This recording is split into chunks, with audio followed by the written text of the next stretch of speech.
dapat po sa health po ito eh. Kaya nga po, PhilHealth.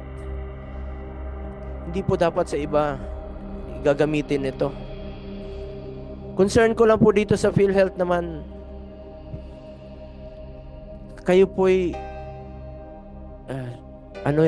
sa health nga eh.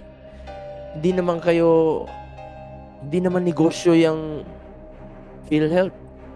Pangkalusugan po yan. Ano ho ba ang prioridad ninyo sa ngayon? Tingnan nyo po, ang daming mga pasyente naghihingalo, hindi nila alam saan sila humingi ng tulong para sa pagpapa-hospital.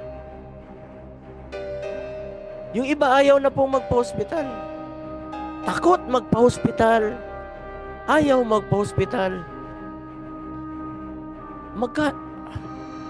Maraming na-admit dyan.